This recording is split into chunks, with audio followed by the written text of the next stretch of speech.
Maybe someday we will have a robot president. You know, couldn't be worse than what we have right now, shortly after his wife gives birth. And he keeps saying, it was brought to his attention today that we're the only country that does mail-in voting. When is somebody going to step in and tell him that is not true? 34 countries have mail-in voting. All the countries that have mail-in voting. So here's where the real magic comes in. That was yesterday. Guess what he did today? That's right, he voted by mail today for the special election in Florida. He's unbelievable. Jimmy Kimmel didn't just highlight a contradiction in Trump's behavior. He pointed towards something much bigger, a pattern that keeps repeating where statements change faster than they can be tracked. What he brought up about Trump's stance on Iran, the shifting narratives, the way attention seemed to move away from the Epstein issue, and the impact on the economy made it feel less like a simple disagreement and more like a deeper problem. It came across as decisions being presented as strong leadership, while the details told a different story. Kimmel started calmly, but as events continued, his words began to feel less like commentary and more like something that was slowly proving itself right. Someday we will have a robot president. You know, couldn't be worse than what we have right now. Kimmel's argument becomes even harder to ignore when you look at it closely, because even something as basic as consistency seems to be missing. The comparison he hinted at was simple. Even a machine would follow information, process it, and remember past decisions. But here the situation feels unpredictable. Instead of clear direction, there are sudden shifts that appear to distract from ongoing controversies. One of the earliest signs of this changing dynamic showed up in Palm Beach, an area closely tied to Trump's base. Yet even there, support didn't hold the way it once did, raising questions about how stable that influence really is. We got a sneak peek at what might be in store for Team Trump come November at the elections. I mentioned last night, Mr. Ban Mail-in Voting voted by mail in a special election in Palm Beach. This is a district Trump won by double digits 2 years ago, and the district he lives in. But seems like maybe the magic is wearing off, because last night, a Democrat, Emily Gregory, scored a major upset over a Republican that Trump endorsed. She won one solidly red seat in the state legislature, which is a real kick in the golf balls for Mar-a-Lago. Trump gave full support to a candidate in his own district, making it clear he stood behind him completely. Despite that, the result went the opposite way, and not quietly either. Losing to a Democrat in Florida made the outcome even more noticeable, because it challenged expectations about where his influence still held strength and where it might be starting to fade. Though Trump said the Republican candidate, John Maples, had his complete and total endorsement, and that John will never let you down. And he's right, he won't, because he's back to work as a financial planner. He lost the race. The idea that Trump voted by mail at the same time he's trying to ram this Save My Fat Orange Ass Act through Congress right now, which is a bill that would do away with mail-in ballots, has put leaders in the GOP in a bit of a... This wasn't exaggerated for effect. It was presented exactly as it happened. Instead of focusing on election security or voter protection, the emphasis seemed to shift toward protecting Trump himself. The irony becomes hard to ignore when you consider that he used mail-in voting while publicly criticizing the same system, creating a gap between what is said and what is actually done, where the rules seem flexible depending on the situation. Speaker of the House, Mike Johnson, was asked about this latest act of brazen hypocrisy and did a little tap dance around it. President Trump has railed against mail-in voting as rigged. He said it's a form of cheating as recently as Monday. But in yesterday's special election in Florida, he voted by mail. How do you square those two statements? Look, I think some states have handled mail-in balloting well. I think Florida is a good example of that. They don't allow fraud, and they have great systems. That is not true in other parts of the country, and that is the concern, especially in a state like California. Right. You know, Florida, as we all know, is very buttoned down, very normal, whereas California, it's a madhouse. Listen, I've lived in both states. I've lived in Florida. I've lived in California. The only thing Florida does better is get manatees addicted to meth, all right? If you're looking to buy a hot dog from a woman in a G-string, Florida is the place you want to be. Otherwise, you're better. There are real concerns in Florida that go beyond political messaging. including environmental issues affecting marine life. Yet public figures continue to describe the state as if everything is running perfectly. At the same time, places like California are portrayed as unstable, even though they represent one of the largest economies. The contrast is clear, and it points toward a disconnect between how situations are described and what is actually happening. Kimmel's focus on this wasn't just about contradiction, but about whether those making decisions fully understand the situations they are presenting. Largely because, according to NBC News, Trump gets a sizzle reel every day that only shows us attacking them. NBC said there's a daily montage. It typically runs for about 2 minutes, sometimes longer. He sees it every day. One official described the videos as a series of clips of stuff blowing up. And these video briefings are said to be fueling concerns among some of Trump's allies that he might not be receiving or absorbing the complete picture of the war. He's only seeing the positive stuff, which helps to explain why he keeps saying we already won the war that is still going. This isn't just strong language for impact. It reflects real concerns being discussed publicly. While Florida faces ongoing issues, the messaging around it often presents a completely different picture. At the same time, other states are described in extreme ways that don't fully match reality. That contrast raises questions about whether these narratives are meant to inform or simply influence perception. Kimmel used this moment to suggest that the gap between reality and presentation might be wider than it appears. White House spokesman Caroline Leavitt released a statement pushing back on the story. She said anyone who has been present for conversations with President Trump knows he actively seeks and solicits the opinions of everyone in the room and expects full-throated honesty from all his top advisors. That sounds like him, right? I mean, this is the guy who said, I know more about ISIS than all the generals. That's Donald. Very collaborative, Donald. Instead of detailed briefings and full context, the situation is described as being reduced to simplified highlights, almost like watching selected moments rather than understanding the full picture.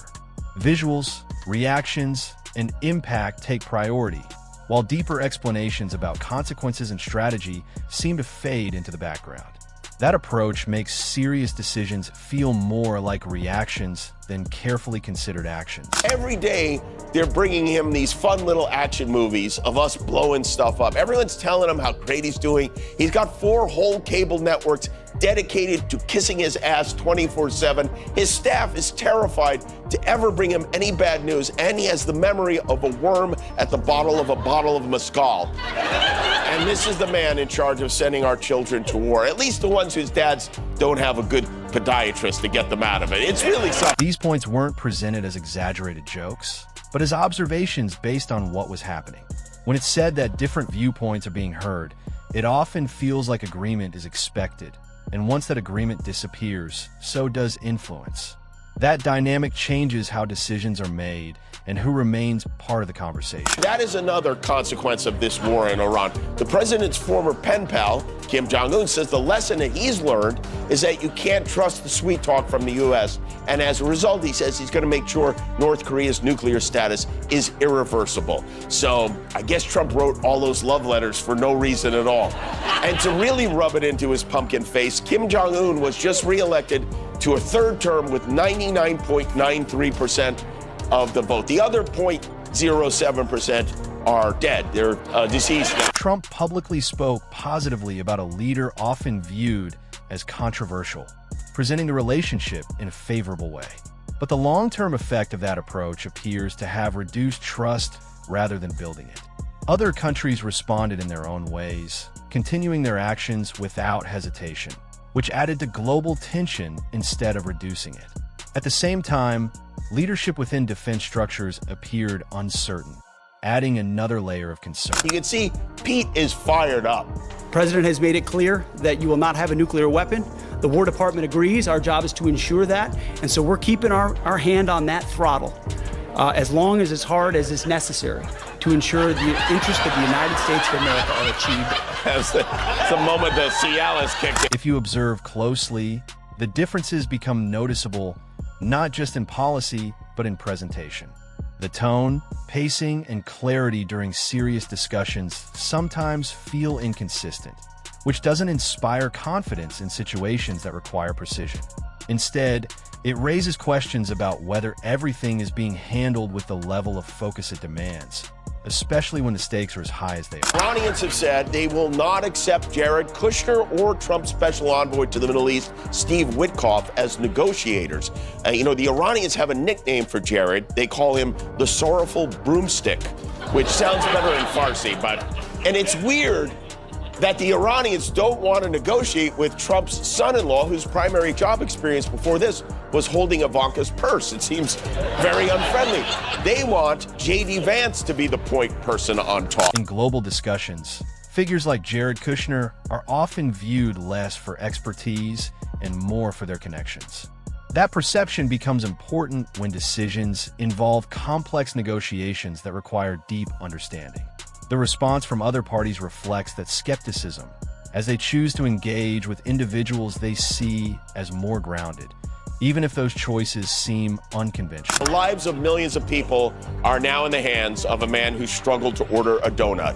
And whatever the outcome, the president has been very successful, you have to admit, in changing the narrative from the Trump-Epstein files to the war. There's been very little in the way of repercussions, in this country at least, for the many men who socialized with Epstein and did business with him, including one of his former lawyers, Epstein pal and Trump sycophant Alan Dershowitz. Kimmel's most serious point shifts the focus beyond individuals and toward timing.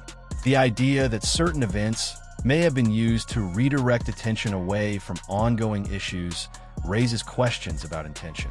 If attention moves at the right moment, other problems fade from focus, even if they haven't been resolved, while the impact continues to build elsewhere, particularly in economic pressure. I have to give them points for imagination. According to the New York Times, in some states, gas prices have now jumped more than 30% over the last 2 weeks. And according to the White House, no, they haven't. But what happened to all that oil we got from Venezuela? I thought we were going to be swimming in it. And on top of that, the blockade in the Strait of Hormuz is preventing imports of nitrogen, which is a key ingredient in the fertilizer American farmers need to grow crops, to grow our food. The price of fertilizer has skyrocketed since the war. Costs began rising across essential areas, from fuel to agriculture, affecting everyday life. Despite that, official messaging often suggested stability, creating a gap between what people experienced and what they were told. Promises of solutions were made, but over time it became clear that those solutions were not materializing, leaving people questioning whether those claims were ever realistic. The administration is shelling out $1 billion of our money to a French energy company to cancel construction of wind turbines in North Carolina and New York. He's paying this company to not build these renewable energy farms because he has this weird hatred of what he calls windmills. He says they're unsightly, they're ugly monsters, they're losers, a con job, they're bad for the environment, and they make a lot of noise, which is exactly how most of us feel. Large amounts of funding were directed toward blocking renewable energy projects, sometimes based on personal views rather than practical concerns. Strong language was used to criticize these developments, shaping how they were perceived publicly.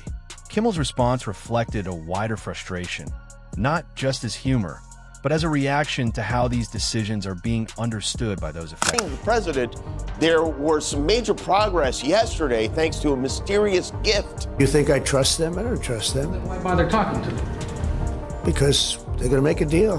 They're going to make a deal. They did something yesterday that was amazing, actually. They gave us a present, and the present arrived today. And it was a very big present worth a tremendous amount of money. And I'm not going to tell you what that present is, but it is a very significant prize. And they gave it to us, and they said they were going to give it, so that meant one thing to me: would deal with the right people. In the end, the situation didn't need exaggeration to make an impact. Trump's own statements and actions created the narrative that Kimmel continued to highlight, piece by piece, showing each contradiction as it happened. When the idea of a future robotic leader was mentioned, the response wasn't just a joke, but a comparison that pointed toward the current situation. Over time, the events that followed only seemed to reinforce that perspective rather than challenge.